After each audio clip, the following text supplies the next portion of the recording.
Uh, Thank you, Dwayne. Welcome to the June 2026 Third Thursday webinar, Dismantling the Disconnect, Shifting the Paradigm of Multiple Minority Participation in College Recovery Spaces, with presenter Alexandria Baylor. Thank you, Alex, for being here today. Thanks for having me. All right, so my name is Alvin Cotton. I am the database coordinator for the Georgia Council for Recovery, but more importantly, I'm a person in long-term recovery myself. What that means to me is that it has been 24 years since I felt the need to take a drink to deal with my depression, my anxiety, my loneliness, my isolation, or my legal problems. I work for recovery to make sure that every time someone seeks recovery, I want to appear to be across the table for them because we are the best help. Um, so, the description of what we're doing today, college recovery communities and programs have been instrumental in the sustained recovery of college students on a national level. However, the lack of inclusive and diverse practices in college recovery spaces has made it a persistent barrier to participation for many. This presentation discusses the need to educate and empower recovery professionals in working in higher education so that we can dismantle the disconnect between culturally responsive, trauma-informed practices and college recovery spaces. The learning objectives of this webinar are to describe the role of college recovery communities, or CRCs, in supporting sustained recovery among college students at a national level, to identify key barriers that limit access and participation in CRCs for students from diverse and historically marginalized backgrounds, and three, to consider actionable strategies to increase inclusivity, representation, and belonging in the college recovery environments. This will be an interactive webinar, so we ask for your engagement and participation. A few housekeeping issues. Please keep your microphones on mute if you are not speaking. As a host, I will mute people as need be. Everyone who remains to the end of the webinar will receive 1.5 CEUs. You will receive a certificate from me, Alvin Cotton, to go out probably next week, but sometimes I've been able to get it out the next day. We'll just see probably not since tomorrow's a holiday. Happy Juneteenth Eve, everybody. So if you show up 15 minutes later, step away for that long, you may continue to attend the webinar, but you may not get credit. Certificates will likely go out early next week. Search my name if you can't find the certificate. And please make sure that the name on the screen matches the name that you want to be on your certificate. And please put your pronouns in your name if we need them to address you correctly. And please make sure that you know which email you signed up for, because some people will not search the right email box to find the certificate that they're supposed to be getting. So keep an eye out for that as well. Let's do a poll and see who's here. Hang on just a second. Here we go. I wonder if we have a who's here question. Let me search for that. All right. Is that going, everybody? I see some people answering it already.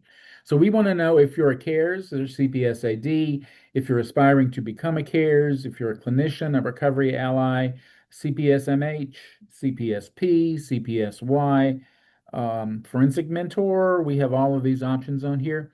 We usually end up with way over 100% on this because many people have more than one certification. So I'll give it another second. We have in here 113. We're up to 84 people who have responded to this, so that's good. Anybody else want to click on that link? I'll give you another 5 seconds. And I'm going to end the poll now, and let's share the results. Can y'all see that? It says that And 84% of y'all are CPSAD or CARES. The next highest is CPSMH, which is 23. Welcome, mental health peers. We have 16 forensic peer mentors in here. That's great. 5 clinicians. It says there are 5 aspiring cares. So thank you all for being here. This is great. And did that go away? All right, good. So Yes, it did. today, all right, excellent. So today's presenter, Alexandria Baylor, has an academic background in psychology, social work, and public health, and has built her career in the higher education sphere. She currently serves as the program coordinator for Collegiate Recovery Community at Georgia State University, assisting students in or seeking recovery. Alex enjoys finding ways to give back to the community, reading, painting, video games, and experiencing life with her partner and 3 cats, one of which may show up today. We'll see. Alex, thank you for being here. Thank you for inviting me. You gave away the game, Al. I didn't confirm anything. No confirm or deny. There Right. we go. There we go. Can you guys see my screen? I can see it. That looks good. Sweet. All right. Well, hello, CARES fam. And I think a couple of my colleagues are in here. So Ches fam too, I guess. Um, but yeah, this is my presentation on um, hopefully increasing multiple minoritized participation in collegiate recovery spaces. Just a little bit more about me. Yes, I have like 1,000 letters after my name. It is kind of ridiculous, I know. Um, but my name is Alexandria Baylor. You can call me Alex. That's what my friends call me, and I hope you do too. My pronouns are she, her, and they, them. I am, in fact, the program coordinator for the collegiate recovery community at Georgia State. But arguably, the most important thing to know about me is that I am a person in long-term recovery. And what that means to me is that it has been 3 years and 10 months since I've used alcohol, and 5 years and 10 months since I've used self-harm. Thank you. Um, as a way of protecting my present from my past. I no longer feel the need to do that. I am at peace with all identities, past, present, and future. Just a couple additional things about me. My research interest started in the multiple minoritized individuals, mental health, behavioral health kind of sphere, looking at the intersection of queer Black women sexual assault survivors, and how to better care for them in a variety of different settings, including healthcare settings, but also in community health settings. But then I expanded into substance use and behavioral addictions when I got sober. So that is kind of where my two loves combined. And I'm really excited to share this presentation with you guys today, because it is something I am incredibly passionate about. All right, just a couple of acknowledgements before we move forward. Discomfort is normal. I'm going to talk a lot about power and oppression, the different levels of the systems that we interact with, and how they might be detrimental to the populations we serve. And I might invite you to do some soul searching. Discomfort means growth. By no means is anything that I'm saying a call out. As I was doing this research, I had to do a lot of introspection. So I hope you'll join me in doing so. And then all pathways are valid. So I do know that a couple of my colleagues are, in this call, they are not in recovery, but they are strong recovery allies. So that includes all recovery pathways, whether it's considered traditional, non-traditional, but all pathways that got you here today. I honor every single one of those. All right, so of course, just because I'm a nerd, I like to start with giving you kind of a basis in terms of the research for how I kind of guided the first part of this presentation. This is the multiple minority stress model. You may have heard of the minority stress model that was created by Ilian Meyer in 1994. I took that model and I revamped it using uh, intersectionality, trans-theoretical models, things like that. And so I created a model that includes and embodies more than one minoritized identity and how those may contribute to chronic stress, which leads to poor mental and physical health outcomes, which in turn decreases quality of life. But then I also looked at what kind of cuts that in half, what kind of prevents us from getting into that chronic stress space. And that's resilience and social support, which I'm certain we all know about. It's kind of the basis of the work that we do. Um, and so, yeah, I created this minority stress model. This is the model that I created in my research that is published. So as you can see, this is my whole personality and has been for a while. Okay, so for those of you who are not in the higher education sphere, just kind of a quick overview of campus culture and substance use in terms of looking at generally students are experiencing really just an incredible time of change, right? So they have newfound freedom. They are developing these new friendships.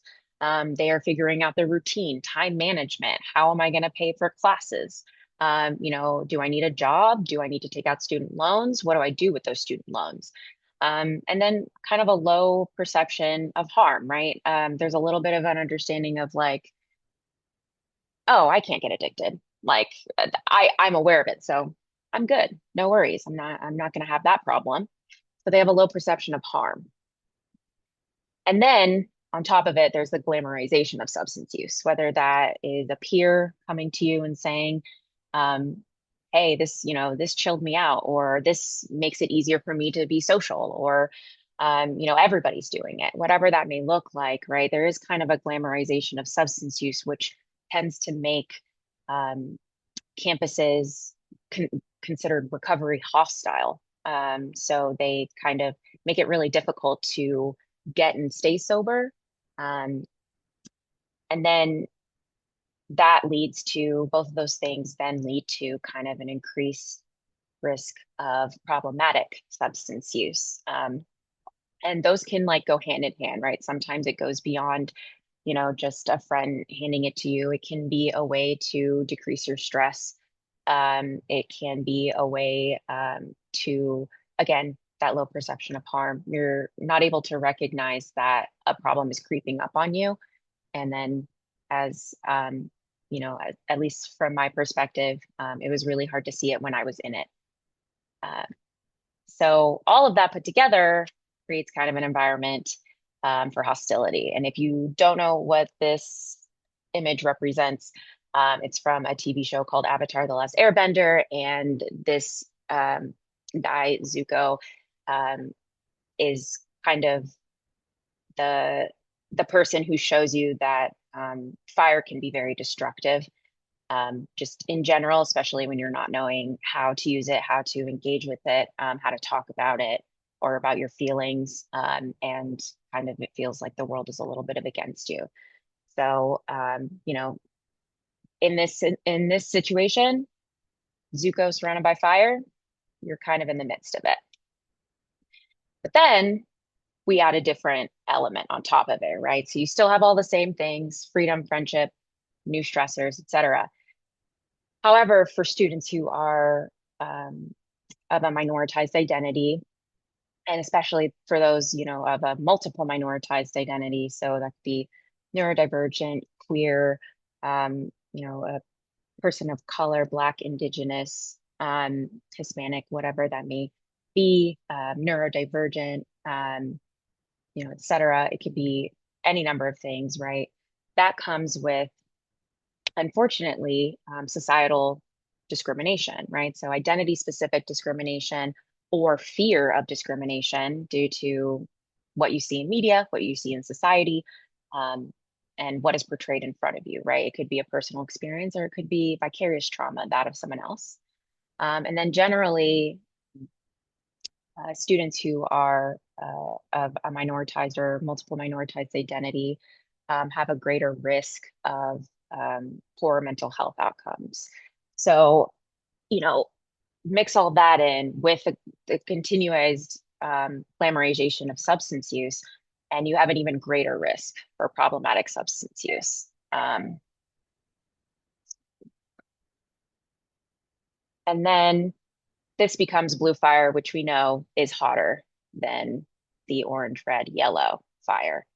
So it becomes even more hostile to the overall environment, your health, your relationships, etc.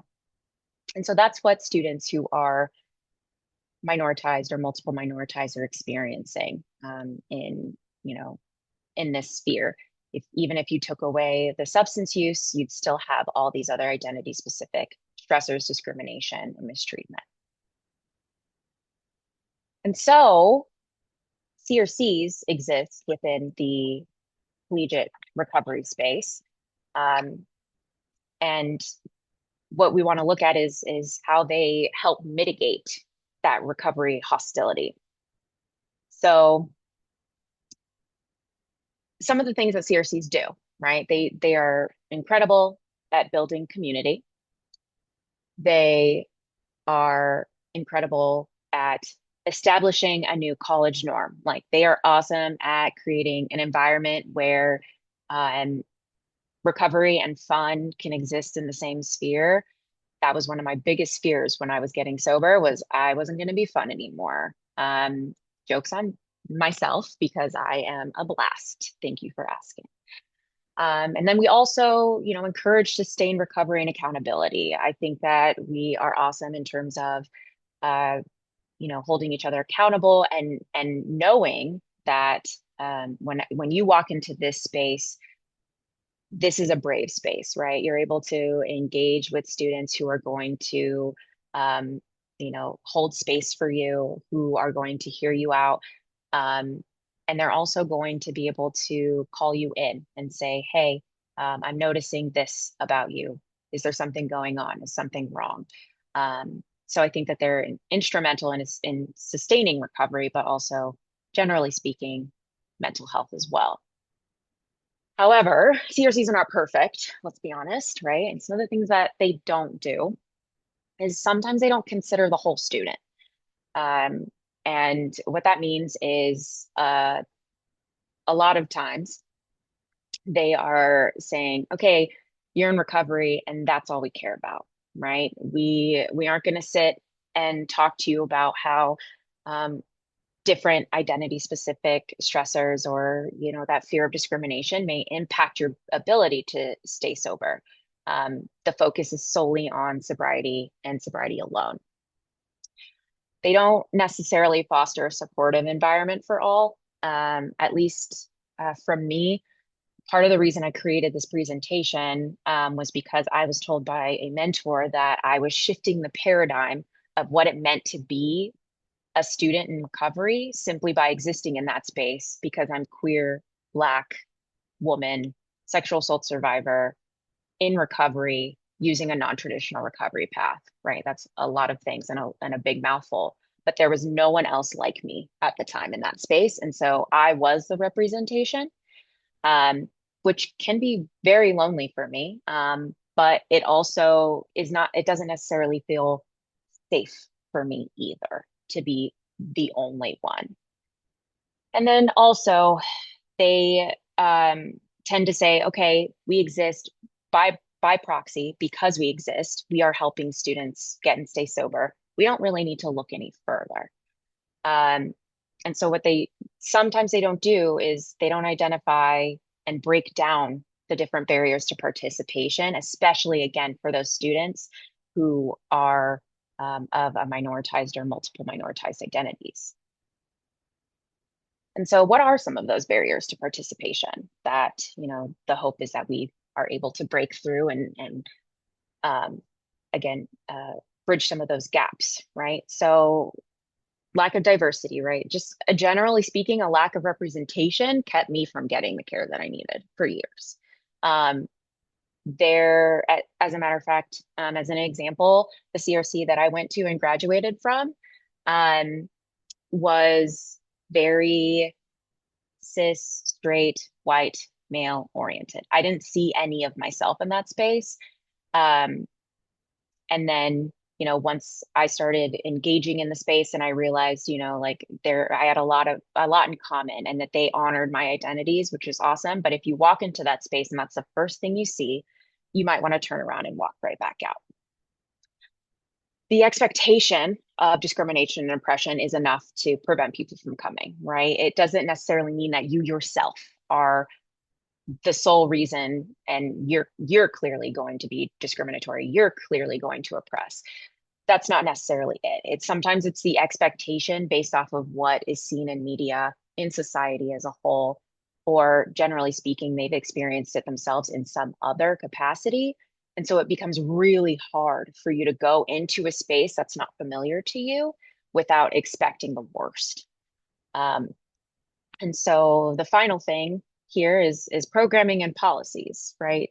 Sometimes we don't even realize, right, that the programs and policies that we have set up to create that routine, to create that structure, and to create that sense of safety can also be what is preventing certain demographics from joining us in this collegiate recovery space. And so, kind of as an example, um, I did a deep dive on Alcoholics Anonymous years ago with my mentor, and one of the things that we went through was the traditions, and I stopped on the 10th tradition and was like, every time I've heard of the 10th tradition, which says no outside issues, I have heard it in the sense that when Black or brown folks are coming into the space and they're saying, seeing violence against people that look like me is making me feel so viscerally affected that it is impacting my recovery and being shut down. Saying that's an outside issue. We can't talk about that, but we can talk about your recovery. We can talk about your sobriety.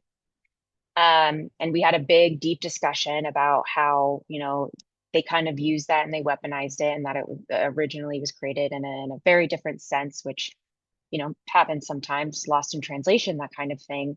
But, that was one of the reasons why I determined that AA wasn't the path for me, right? Was because of those misconceptions.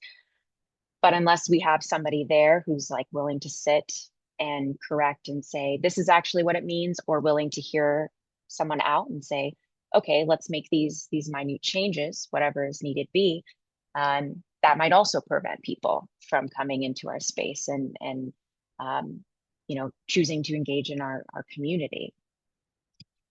And so what the end result ends up being is that minority and multiple minority participations don't trust us, and thus they disengage if they were even engaged in the first place. So I've said a lot of things that are kind of daunting. Like when you hear all of that, you're like, okay, great. Everything is terrible and nothing is good and we can't fix anything. Um, but that's not true by any means, because I have sat and I thought about it significantly. So um, I promise I come with good news, how to move forward.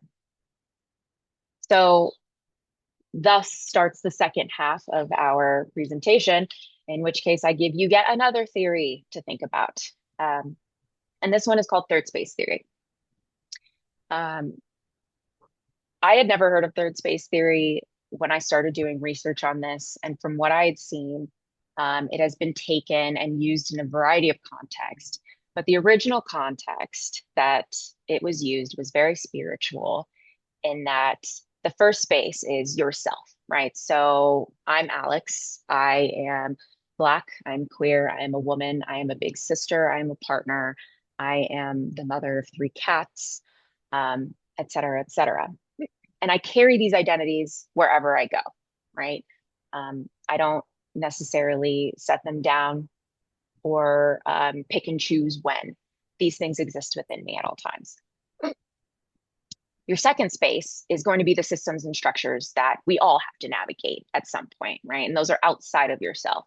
So that can be things such as school, work, church, but it also can be a mandatory. So society, unfortunately, unless you live completely off the grid in the middle of the woods and never speak to another soul again, you're probably going to interact with society at some point.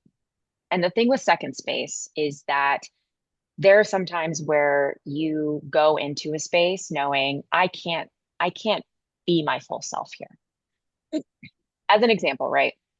In some spaces, right? So in like rural Georgia, um, some people who are part of the LGBTQ community may not feel safe or comfortable announcing that they are part of a minoritized group.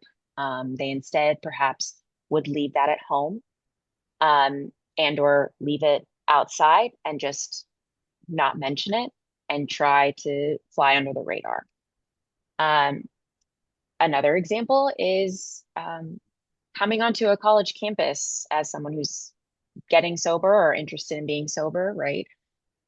Let's say you go to a party and there's tons of alcohol and somebody's offering you alcohol and you're like, oh, I don't really feel like I can tell them that I'm sober because that might be weird. They might think I'm weird. They might not want me here. They might think I'm a buzzkill, um, et cetera, right? And so you feel as though you have to set aside some of your identities in order to exist within some of the systems and structures that we have to exist in every day.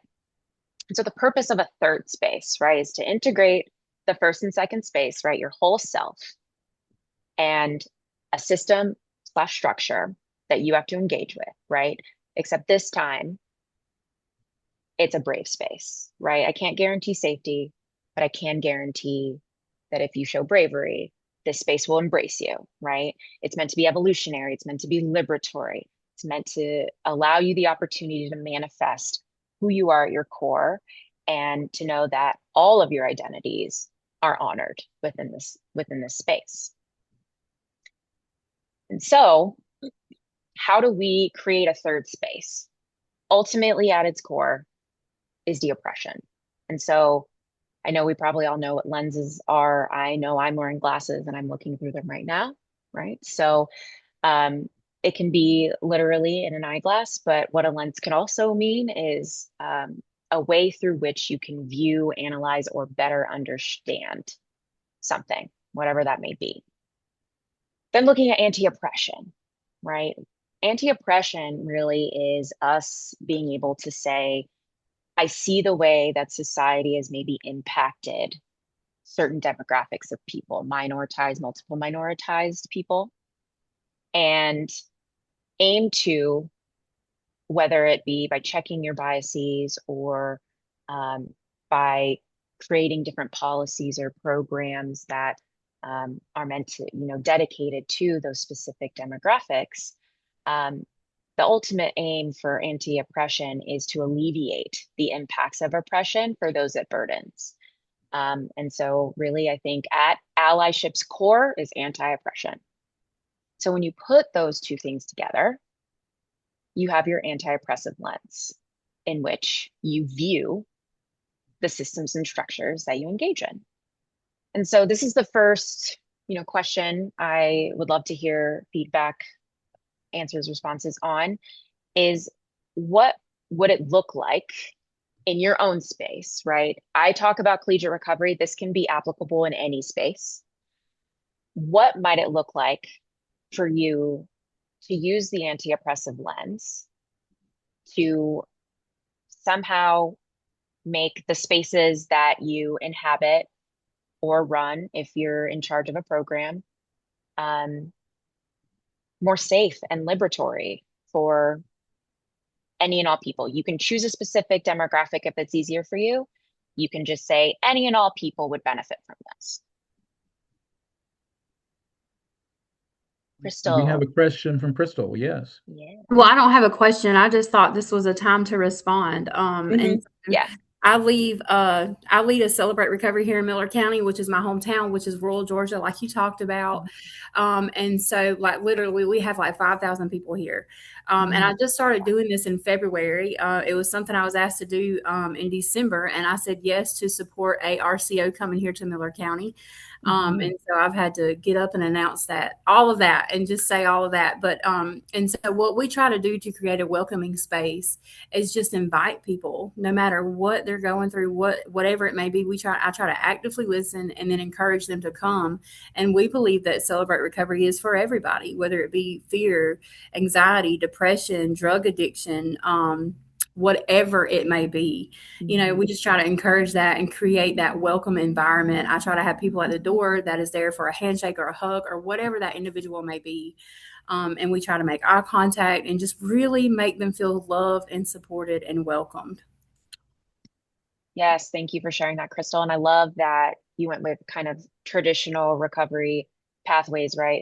We're not, just looking at the bubble of substance use, right? We can be in recovery from any number of things. And to honor those coming into that space. Incredible work that you're doing. Thank you, Crystal. Amanda? I had a question for Oh, Crystal first. ooh. Crystal, where is Miller County? So Miller County is in the southwest pit of Georgia. We actually borderline Tallahassee, Florida, and Dothan, Alabama. So a lot of times people will say, "Well, where are you from?" And I say, "Well, the tri-state area." And so we're like the very bottom pit. Like if you've ever been to Panama City, you have been through here. Okay, cool. Thank you for doing that work down there. I know Yes. it for me, I came from that kind of area as well. And I would always limit myself by not going somewhere thinking I wouldn't be welcome. And one of the great changes for me was when I was able to get over that. I appreciate Alex talking about a brave space because it takes that kind of bravery to challenge those internal assumptions. Mm, But that's hard to do until you get there, you know? Yes. And that's another thing that we've been able to stand up against. I'm sorry, I'm going to give it right back to you, Alex, but we've been able to stand up against church hurt and that, like you said, those mm, internal assumptions, you know. mhm. So it's been an amazing thing. Thank Cool. Thank you, you. Crystal. Yeah. Amanda, you want to go ahead? I was waiting for all make sure everybody was done. Thank you. Yeah, me too. But Crystal, that's amazing. I want to say that. But mine sort of the is every recovery. Like with me, I have NAAA, I have Smart Recovery. I'm creating potluck, because some people's just not in that form. But bring food, they come. We're gonna create. Some people are in music. We're gonna have bongos night. I want to reach everything that I can possibly think of with myself and other people that work at Bridge Recovery. I'm a program manager, so I want all aspects. I've even got with doing Dharma. I want to create where everybody has some kind of meeting that they are comfortable with. Mhm. Um, in Lumpkin County in their facilities. So morning, afternoon, weekends. We have a hike if that's Mother Nature's your thing. So my biggest thing is reaching every glimmer that there is for recovery to reach onto. Mhm. And Amanda, you are at the new facility that is related to Bridge Recovery. You're in Dahlonega now, right? Yes, I'm the program manager of Lumpkin County, and we also we extended on June the 6th, and we are also located at RCO Bridge Recovery in White County. Sorry. Cleveland. We had a great time there yesterday. We did a Rosk there yesterday, me, Yes. Alexis and me, and it was great to see you. Yes, I'm also going to get with you later. I know this is off key, but to do one here. Okay, that would be great. Awesome. Thank you for sharing, Amanda. That was awesome. Does anybody else want to share? I saw a few in the chat, meeting people where they're at. Absolutely, always. I'll share. I'll say something. Hi, my name's Okay. Kyle. I really like this. Thank you, Alex. Something I was thinking about, and Alvin would always talk about it in like the workshops that we would do, the Ross workshops. And it's something as simple as like wearing like an LGBTQ like pride flag pin. or a It's pop like socket. I had a pop socket at the hospital Oh, that I nice. was working with. right. So it's, Mhm. because and I think like what you were saying is there's this expectation of discrimination, which is a barrier for people. So like somebody who might feel like a place might be unsafe isn't going to necessarily probably just going to come out and say, I don't feel safe here unless I know for a fact that this is a safe space. Right. Like I wouldn't say that. Right. Like so just having like little indicators that the room is a safe space without like as soon as someone walks in the door like yeah, this is a safe space. Like, Hmm. it's I'm not gonna just say that I mean I could, but Right. I think it's just easier just to have some kind of just symbolism or something that just Yeah. shows that, like, yeah, this is a safe space. Like, I walk into certain places and I see inclusive posters or something, and I Yeah. just know that it's a space for everyone, just from like looking at the wall, Yeah. and so just stuff like that, decor Absolutely. decor goes a long way. Yeah. Yeah. Yeah.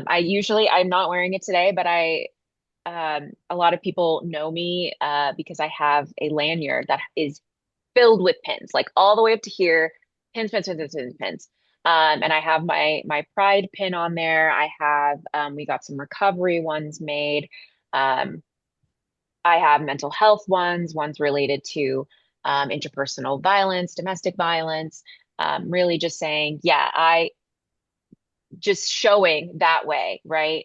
And then yeah, also having that decor when you walk into a space. It's already terrifying to walk into a space you've never been into before, but imagine walking in and like there's one type of something on the walls that makes it very clear that if you're not this, you're not welcome here. We don't know what to do with you.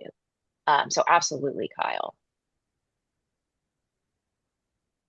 Sharonda, Hey, good morning. Well, good good morning. afternoon, everybody. Yeah. So I have to start doing groups for my facility. I service 3 different counties. So I was initially told that I had to do AA groups here. However, well, not even after get my certification. So I'm like, well, everybody doesn't drink. So why can't we just focus on a support group that supports everything? So Yeah. I had to push back. So I advocate anyway as a CPS. I do work CPS mental health at this Mhm. facility. So I'm always advocating for my clients anyway. So now I'm fighting everybody trying to get a regular support group. Like Mhm. I done named the group a Better You support group and got all my itinerary and outline what we're going to do. And I'm trying to explain to the higher ups that, I cannot focus everything around alcohol Mm. because alcohol is not everybody's issue. Mhm. We're dealing with mental health, we're dealing with alcohol, we're dealing with drugs, we're dealing with eating addiction, we're dealing with sex addiction, we're dealing with this, we're dealing with, and boy, it was like pulling teeth, but I get it. Got to Mhm. focus around everything. So now I'm fighting because I can't get everybody in one place to get a virtual meeting. So it's always something. Mhm. And yeah, I'm not gonna say that, but I get it. I get it. So thank you. I hear that, and thank you so much for sharing because yeah, I mean, every single semester I have to review and say, okay, did I give enough meetings? Do I need to offer more? Do I need to offer one virtual and some in person? Do I need to do drop-in hours for the issues that are non-related to that? Do I need to make more that are very specific to a type of recovery? Like eating disorders and like you mentioned, like sex and love addiction and sexually explicit material and things like that, right? Like, but and also the beauty of kind of all recovery meetings, which I saw somebody put in the chat, is that people realize very quickly that there's a lot of there are more similarities despite, whatever you may be in recovery for, there are more similarities across us, and that makes us stronger. I really appreciate you sharing that, Sharonda. Julia, my homie Julia. Hey, Alex. I'm really grateful to be here. This is wonderful. And I recently joined the Safe Campus Initiative. I don't know if anyone's heard of that, but I love the way that they started it off with brave space theory as a group, and we talked about it, and we set that as the foundation. And I believe that might have been from Aisha, actually. But I decided to take that information and incorporate it into my semester and the seminars, starting it off with brave space theory and a conversation about that. And actually, I would like to incorporate some of the elements of this into that conversation as well, third space theory, if that's okay, because Yeah, I of course. want to go ahead and set the tone for the conversations to follow, that that we're going to be brave. We are going to be safe to whatever degree we can be, of course, and safe in being vulnerable and safe in being real. But I want to encourage people to be as authentic as they can be and have that be respected from the get-go, so that I don't have to try to navigate without that understanding. So I'm excited. I'll let you know how it goes. And hopefully the students and everyone will feel good about this, and there can be more perspectives that are validated through those means. So Absolutely. So Julia, you work in the CRC at Georgia Southern. So yes, sir. there are multiple collegiate recovery communities around the state of Georgia, which is really great to note. They're growing. Frankie Berryman is a CARES at Kennesaw. Aisha El Akdar is a CARES at Georgia UGA and has recently been promoted. Yes. I think Yes. to a higher position to strengthen the recovery community at UGA, which is really awesome. It is really awesome. We're very proud of her. So Yeah. Thank you for the good stuff you're doing down at Georgia Southern. Yeah, what Al said. All right. I'm going to move forward, and I promise there will be more opportunities for us to talk more about this type of information. But And Alex, this is your halfway mark in your 90 minutes. Wow, I'm kind of killing it time-wise. Usually I'd like go through it, and then I'd have like 45 minutes at the end, and I'd be like, okay, I'm done now because I was scared to talk. Okay, so let's if this is gonna work. Why? Oh, there we go.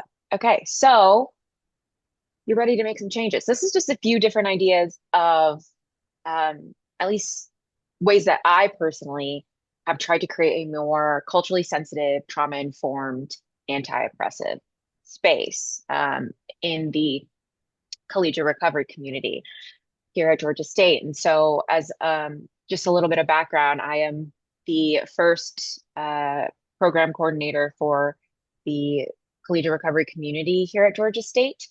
Before it was kind of ran by different graduates, assistants, and students. But the issue with that is that there's a constant revolving door. And so the CRC kind of ebbed and flowed and ebbed and flowed. Now, at least for the past year that I've been here, we have had, a stable, stable programming. And we now have a newly renovated space. I've had the opportunity to meet and talk with our donors. I've made, and I've really worked on creating an environment that to where I wouldn't be the only representation in the room anymore. So again, dismantling that disconnect. And so some of the things that I've done is community outreach that includes on and off campus. Obviously, the Georgia Council for Recovery is always in the back pocket, but so is the Association of Recovery and Higher Education as well. But then on campus, I have met with the Cultures, Community, and Inclusion. I love them. They're like the multicultural center here. But I love them over there. They're incredible people and they do the most. They just had the Juneteenth celebration yesterday. So much fun. I have connected with student victim assistance, and actually every semester since I got here, I have spoken at their survivors brunch, which is for survivors of domestic violence, interpersonal violence, sexual violence of any kind. And this last one was incredible because they combined recovery, what does it mean to recover, and being a survivor. So I really got to incorporate a lot of the work that I do now and my own personal identity. It was really incredible. So my partnership with SBA is awesome. Counseling Center, they refer to me on a regular basis. I would say probably 6 of our 20 students were referred to me from the Counseling Center. They have been so good at making sure like, oh, if this is a conversation, I need to reach out to Alex immediately, see what's going on. And then different schools. So I have gone and presented in the Department of Psychology at one of our other campuses, the Department of Psychology on this campus, School of Public Health, School of Social Work, things like that. So I've done a lot. That was my first like 6 or 7 months, was just how many people can I bother and how can I get them to love me? And so then that academic collaboration, this past semester, I had a practicum student in the psychology department who we worked on different kind of more art therapy based programming, so that people who prefer to do some sort of artwork as a therapeutic exercise, as opposed to perhaps sitting in a group, having the opportunity to still sit in community while doing something they're more comfortable with. But I also had a what I'm looking for, a student who did their applied practice experience here as well, and they worked on creating a way to evaluate what we do here and an improved programming. So an evaluation plan for the CRC, which we hadn't had previously. We were waiting for, that full year mark, but that kind of was serendipitous. It was kind of the perfect time. So I got to work in that sense, and I got to work with her professor as well.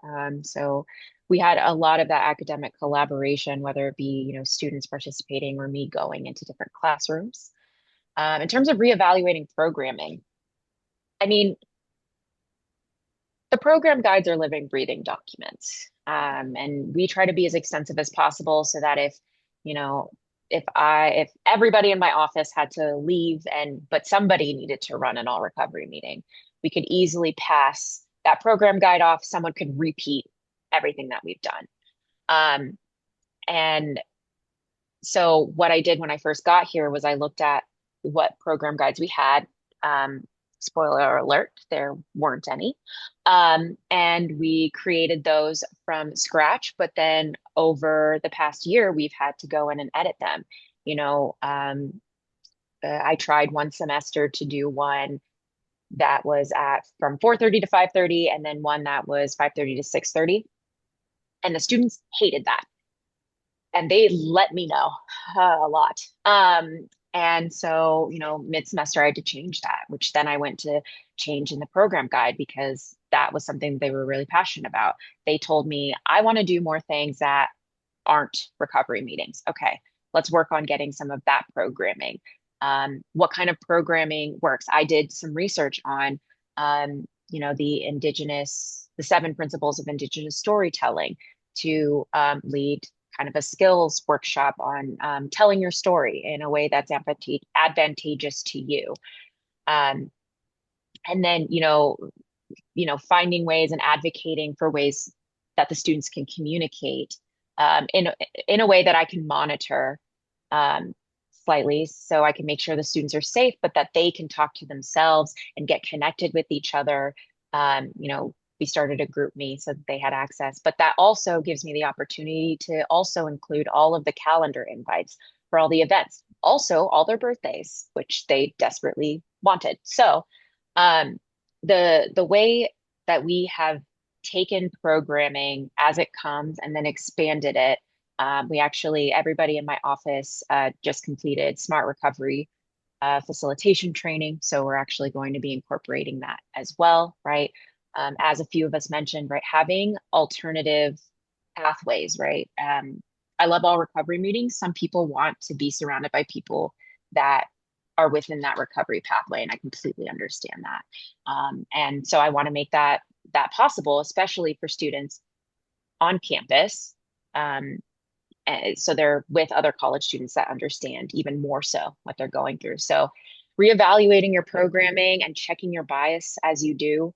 I may have had some negative things to say about AA. It works for some people, and that's the fact of the matter. So I can't sit here and deny people because of how I personally feel about AA or my interaction with AA, because it has, and I've seen it work. Some of the people that I love the most in the world have used AA to get and stay sober. How can I sit here and demolish their recovery journey like that? So calling myself out, calling myself in, and using that to create and build upon our current programming. And then actually, as Kyle mentioned earlier, revamping your space.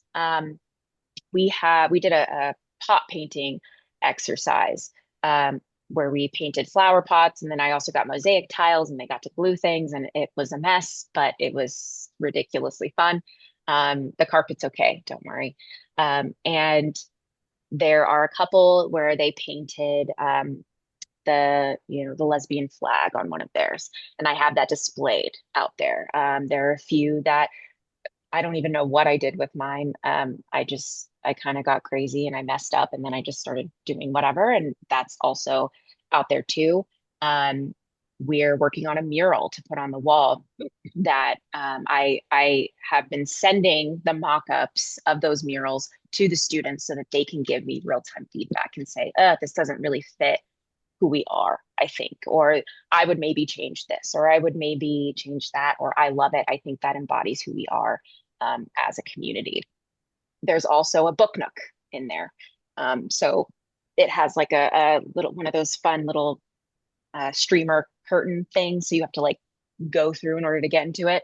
But once you get in there, there are books from every type of genre, including LGBTQ romance to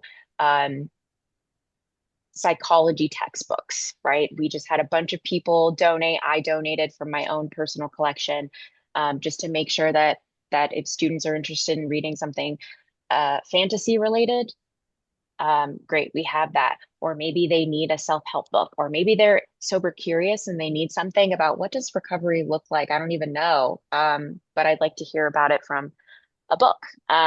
So there are just, a variety of ways that you can vamp your space. And I understand, in the current political climate, that might be a bit hard to find ways to do so. And sometimes it's subtle. But there are ways to go about it in a way that is both honoring, but also protective. And so figuring out what that looks like, playing around with it. And I think, someone kind of mentioned, like, sometimes you have to push back a little bit at certain things, especially if it matters to you.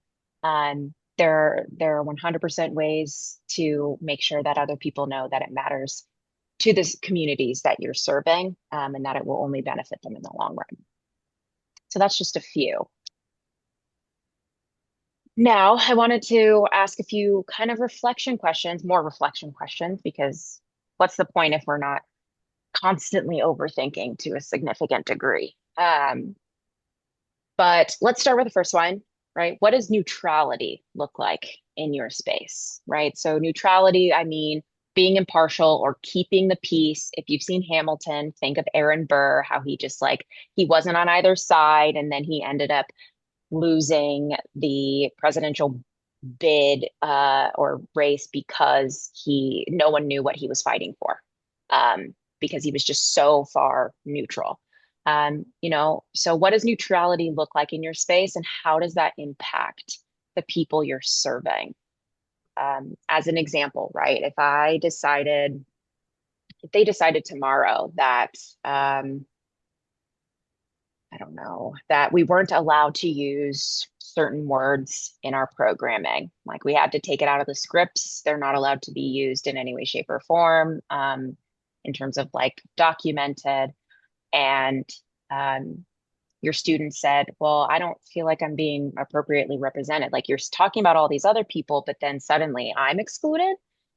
And you say, well, sorry, I'm not, it's not something that I'm going to push back on. It's just, somebody told me to do. So that's what I'm doing. Sorry. Um, what does that look like? And how do you think that impacts the people you're serving?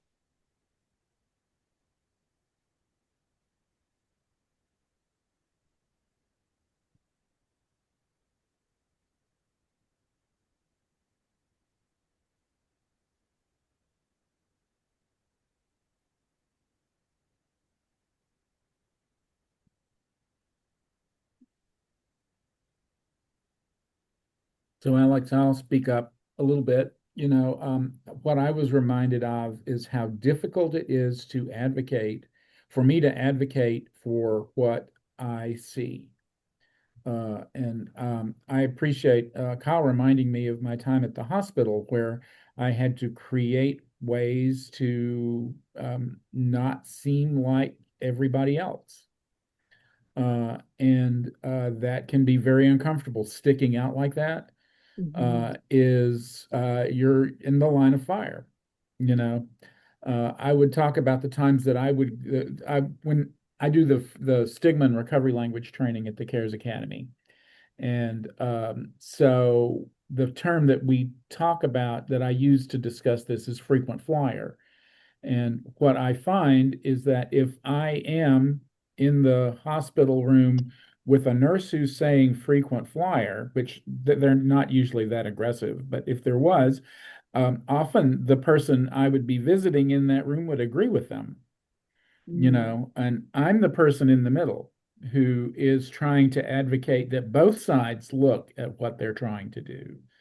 But advocacy can be really, really uncomfortable for me. So I appreciate you pointing out that, and sometimes just the fact that I advocated is important, not the fact that I won. If I can say that I spoke up for you, if we still have to go against the decision that was being made by the powers that be, at least I spoke up for you. And Yeah. I hope that they can see that as a message of support. Thank you for sharing that. And I cannot stress enough how terrifying conflict can be sometimes. And I like to think that I'm a person who is okay with conflict as long as, like, if it's for my own self, no, I'm a scared little baby. I can't. No, absolutely not. But if it's for someone else, advocacy is a lot easier for me, than just, kind of, um, choosing to be neutral and keeping the peace.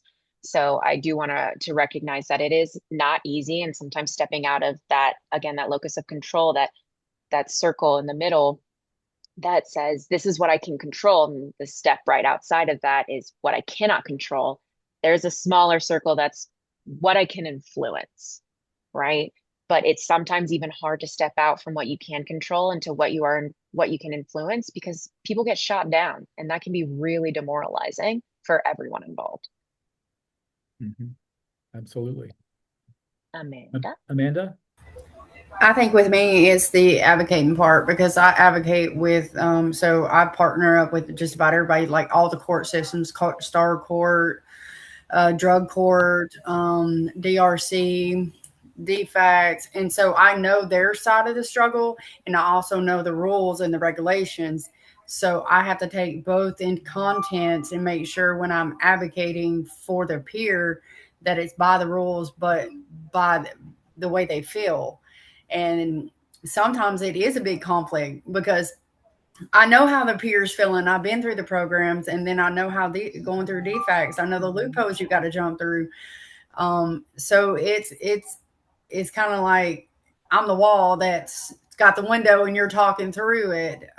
So yeah. Thank you for sharing. Yeah, absolutely. And something you said too reminded me of something Alvin started the presentation with, like, who better to care for us than us, right? And in a way, us advocating for who we're serving is advocating for ourselves, or showing up for ourselves in a way that someone should have shown up for us or maybe did. Thank you for that. I think Julia was next. Mhm.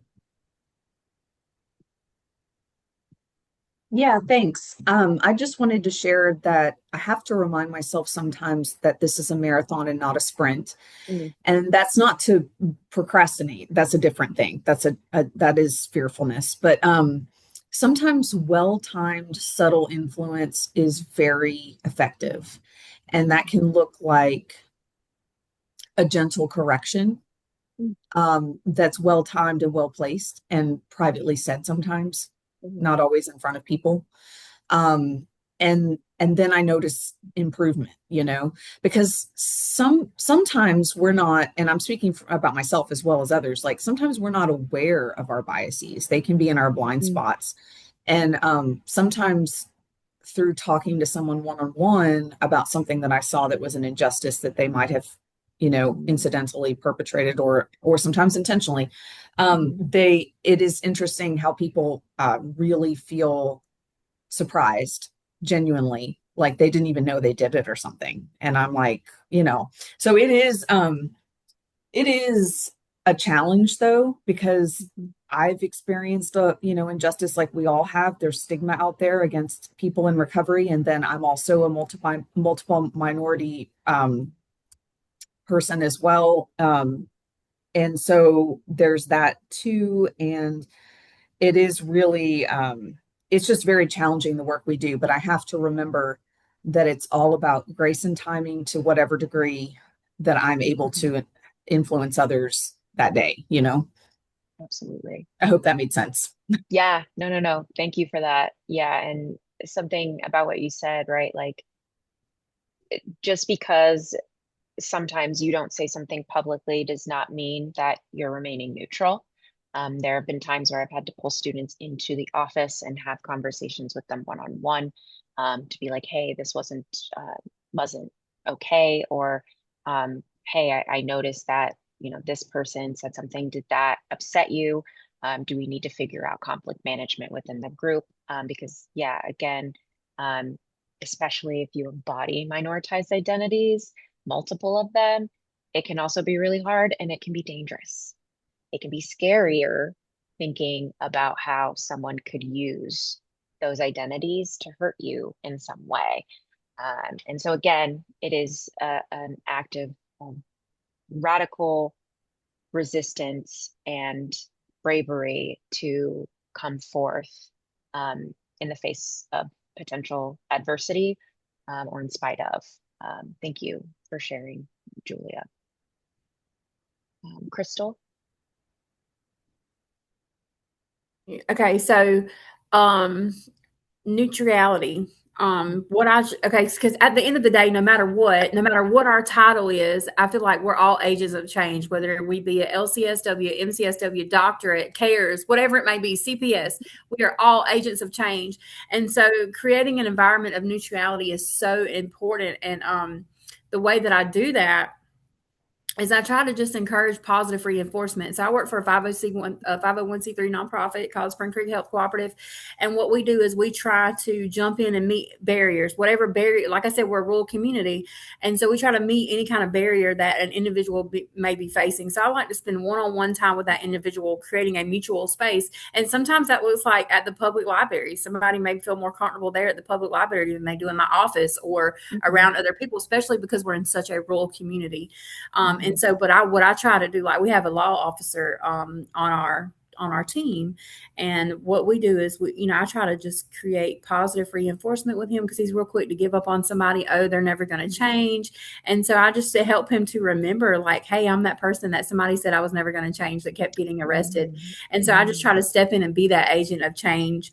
And I'm always sending, like, we have a group chat. And so I'm always sending like TED Talks talking about positive reinforcement and just really working with him, because he likes to work with individuals. He really does. But just creating that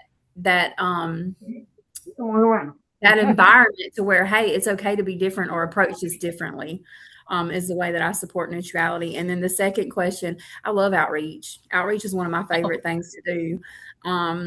And I don't really I'm very evangelistic. And so outreach is very easy to me. So I always like to go out into the community versus have the community come to me. I really get kind of nervous when I got to get up there and speak at Celebrate Recovery. So if y'all are praying people, y'all pray for me to have a boldness. Now, when it comes to worship, that's different. I worship like nobody's watching, but to speak to so many people can be hard for me.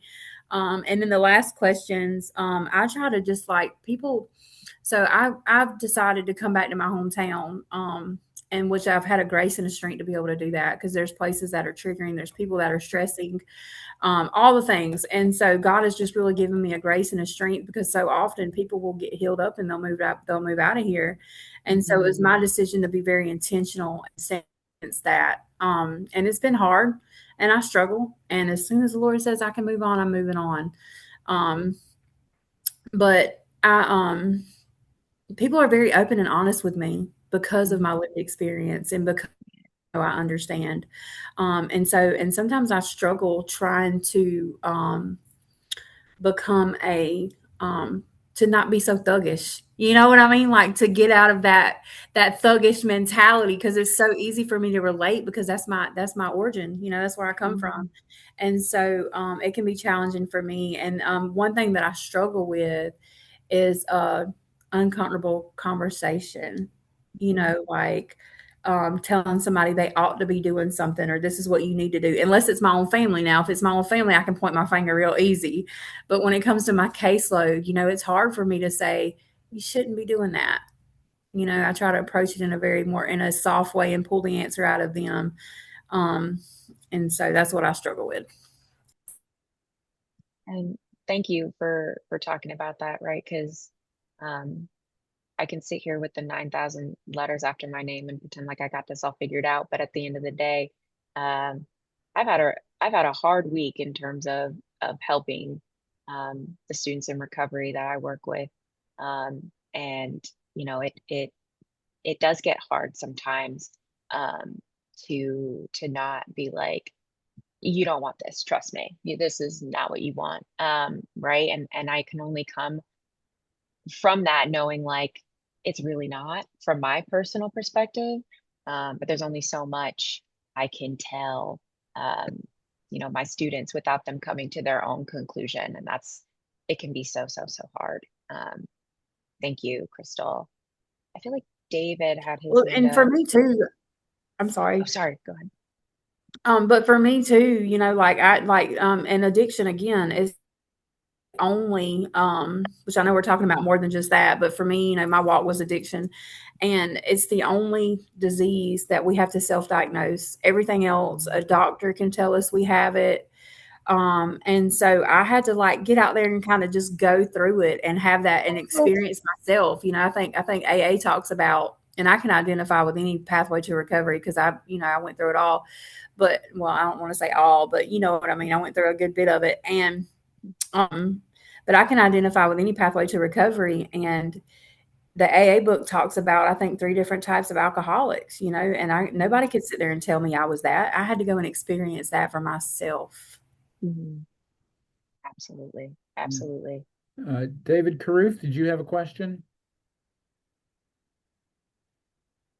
I didn't have a question. I was just going to say, when we were talking earlier about advocating that, I work for Recovery Unlimited, which is an IOP facility, and my guys, if they got court, I go to court with them. It's not necessarily my job, but I just try to go with them to show that, show them somebody cares about them, and I'm willing to stand up for them. And, if the judge gave me any questions, I answer them, but it's mainly just to help create a bond between me and me and them.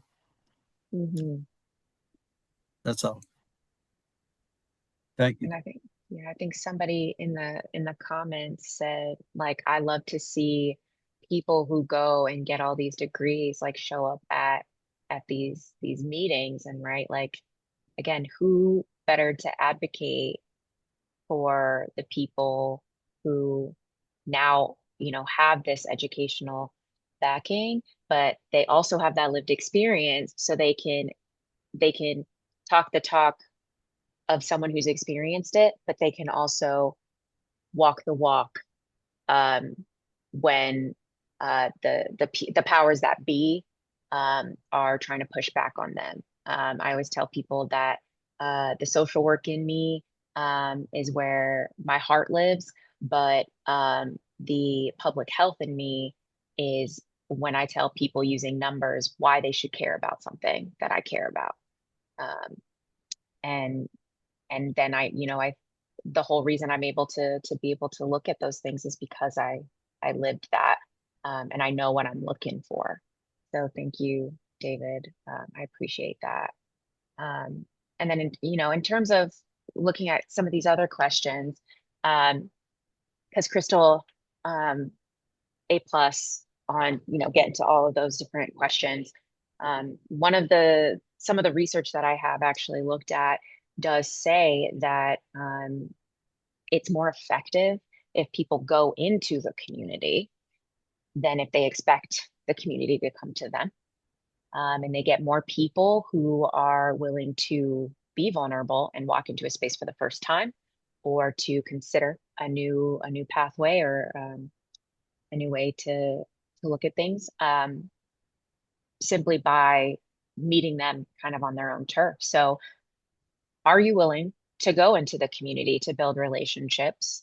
And how do you think your answer impacts the people that you're working with, and the the space, the sphere that we work in terms of recovery? Whoa, chill.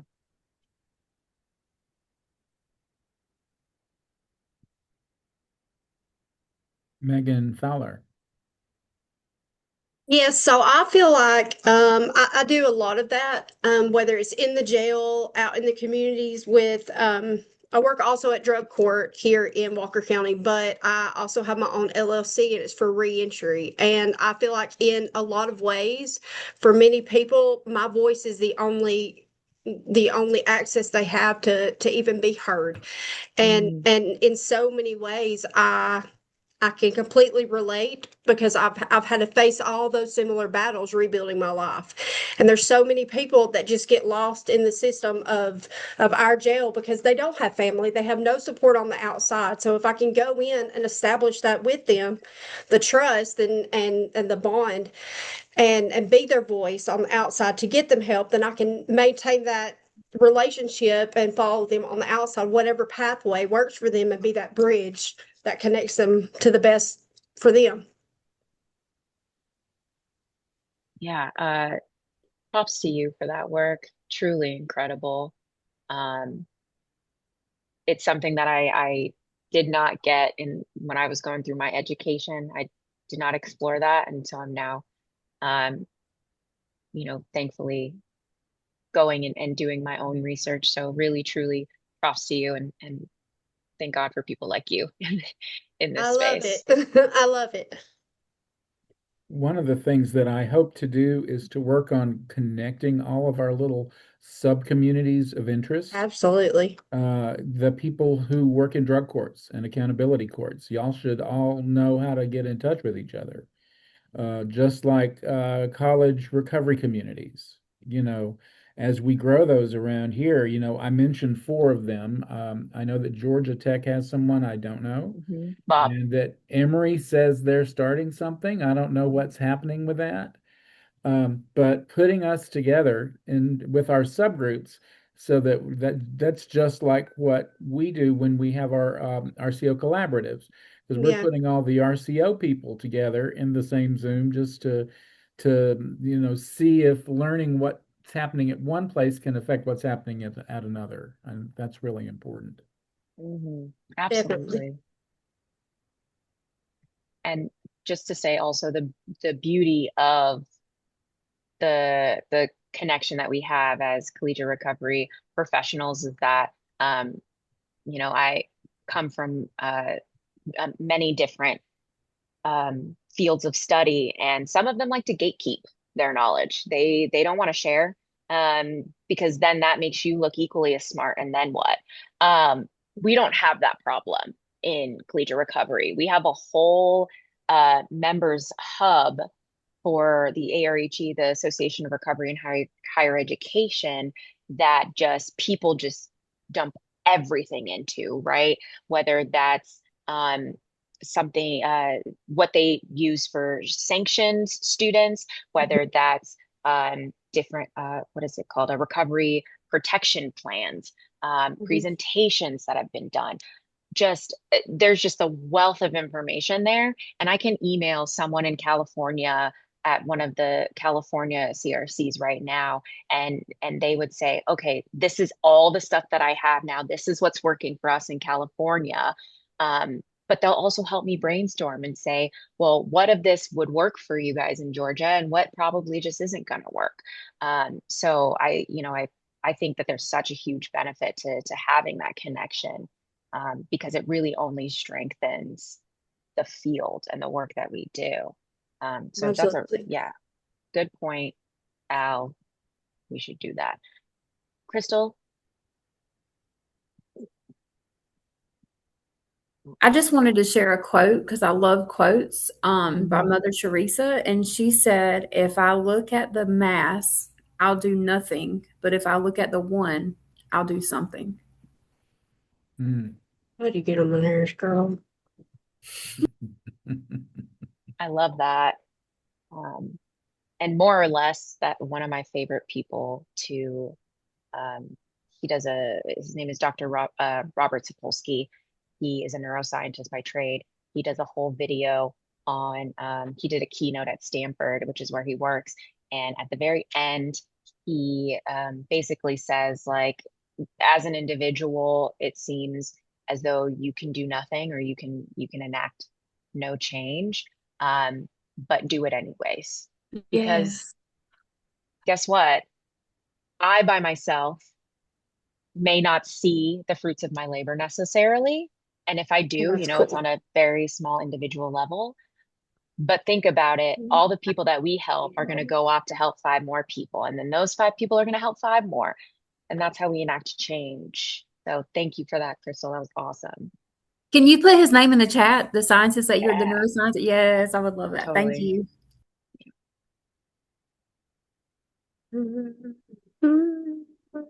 So we have about 10 more minutes, Alex, just to let you know. Perfect. Yay. In that case, yeah, I do want to ask this question because this is the last question and then we're just about done. So, what are members allowed to discuss with regard to their identities? As I mentioned earlier, right, the 10th tradition kind of threw me for a loop in AA, right? No outside issues. If there are so many things that have impacted, my ability to get and stay sober for years before I was able to find my community and stick with it, right? Sustain my recovery.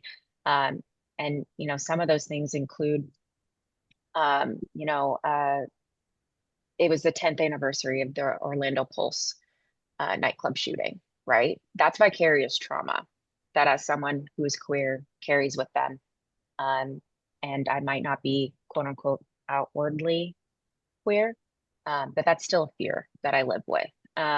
Same thing with seeing, you know, violence enacted against people that look like me, that share the same skin tone.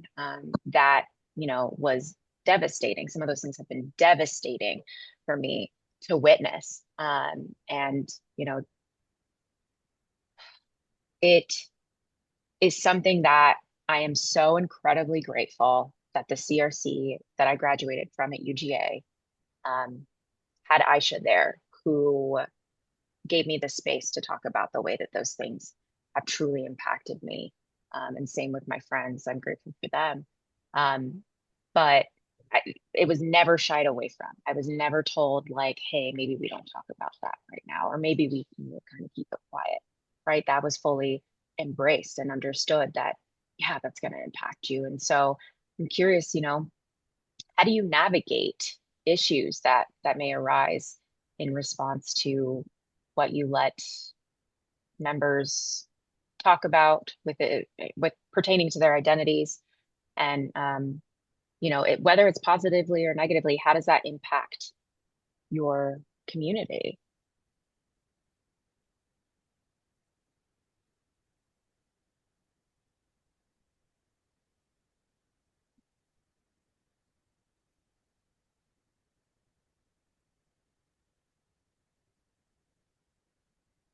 Alice, can you repeat the question Hello.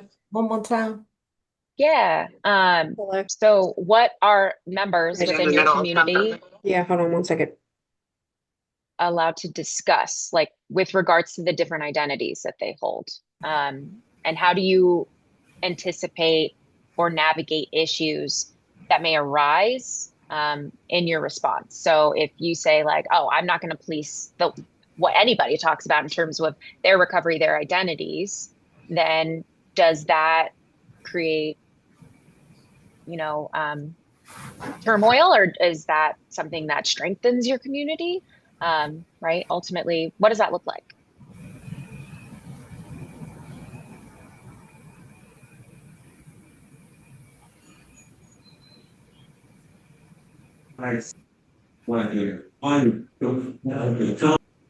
So I'll say for me that self-disclosure became too complicated, so I just became an open book. Right. I love that. That's same. That's that thing that they say in AA about, being the same person you go in every room. I don't have to send part of me into one room and part of me into another room. And I learned that from being gay, but I started doing that as soon as I got sober the same way, because I know that if I'm not that way, I start trying to figure out how to manage it, and shame will always pop up and give me a chance to say, don't do that. Mm-hmm. And so I just like barge in the way I am. Yeah, that right there, that's third space theory. That's written all over it. Vanya? Vanya? Yes, Vanya. for me. Thank you. First of all, I appreciate you. Um, and I put in the chat where I like where people that's going to college for whatever. Mm. Vanya, you still talking? We lost you, I think.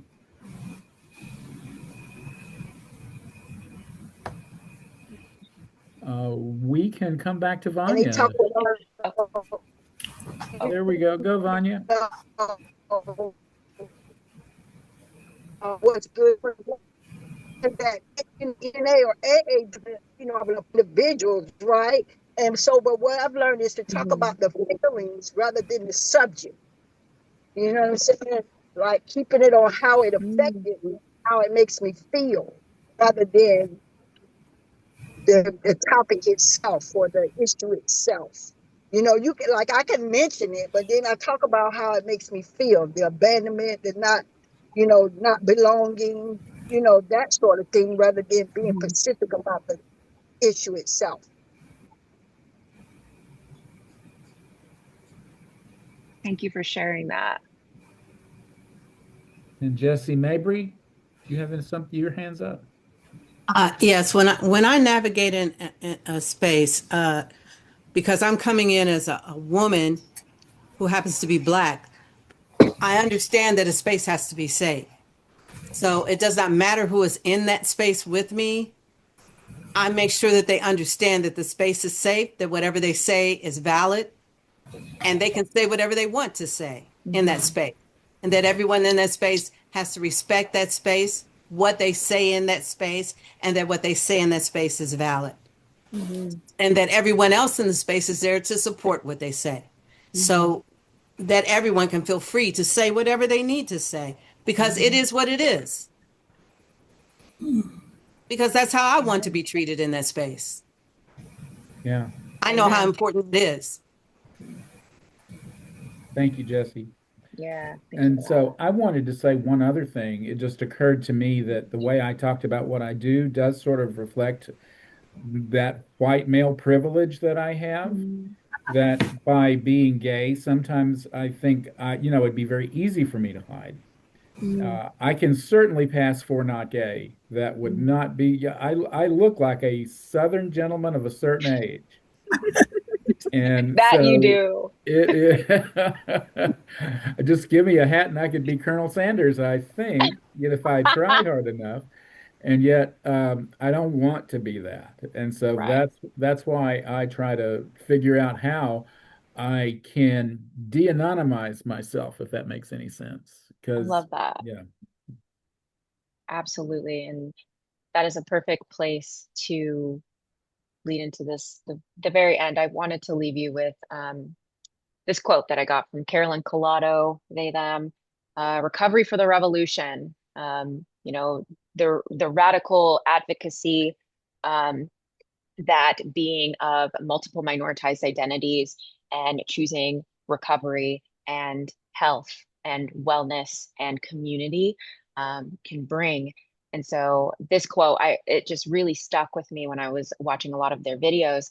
Decolonization and anti-oppression work includes growing compassion for ourselves as we learn and grow, and letting go of the perfectionism required from the oppressor, which I think is perfect of our community, because we had to let go of that in order to find our place and our recovery. And so, you know, for me, this conversation was really hard to have the first time because I had to recognize where I do have biases and privilege myself, even with all my identities.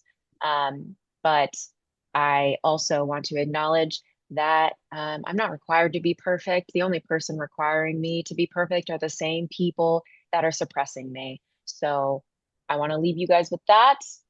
And thank you so much. This was incredible. And I hope and please, if you obviously Alvin will send the presentation slides, but if you guys want access, there's a whole Google Doc right here that has all the reflection questions that I created, including all the references that I used as well. All right, Alex, you'll send me that link and I'll put that in Thank the you. email that includes the certificate that people are getting. Mhm. Like I said, you'll get that early next week. There's no need to reach out to me and ask. In about a week, if you search for Alvin in your email box, I bet it'll be there. Mhm. So, Alex, this was great. Thank you so much. We will have this in about a week or so on our YouTube page for webinars as well. So you'll be able to share it with other people. And thank you all so much. You can reach out to me. I'm going to put my email in the chat. If you need to reach out to me about connects or anything like that, the best way to do that is just send me an email so that I can just respond back to you because I may not have seen your message to me in the chat. Um, Anything else? What am I forgetting? We had about 118 people here as the day went on. So thank you all for being here. I think this was really good. Mhm. Alex, thank you. And you will get the slides. And the CEU portal will open October 1st, and there will be ethics trainings. We're talking about another one for the third Thursday webinar in August, and for October 20th at 5 p.m. As an extra ethics webinar. So if y'all need to get that, just know that there'll be other opportunities out there. Yes, thank you, Alvin. I was on the last ethics training and it kicked me out of it somehow. So I did not get that CEU. I will apologize again for that. We didn't know where to cut it off, and we weren't sure that we had a limit. And we found out that we had a limit. So, but we don't anymore. We paid extra to Zoom so that we don't have a limit for the next one. So everyone will be able to attend. Awesome. Now, And you said that will be in October? It'll be, so the next one is August, the third Thursday webinar. This particular webinar in August will be ethics, and then there'll be another one October 20th. Okay, and then do you guys always do like these on the third Thursday? Every third Thursday, either at 11:30 or at 5 p.m. And how long have y'all been doing that? I'm sorry, last question. Since 2018. I mean, they were doing it when I was CARES in 2018. I don't know how far back it goes. Okay, thank you. But yeah, every third Thursday. All right, Awesome everybody, stuff. Now, I going have to a question. let me stop the recording, and then I'll hang on Okay. and answer any other questions. Thanks, Alvin. Bye, everyone.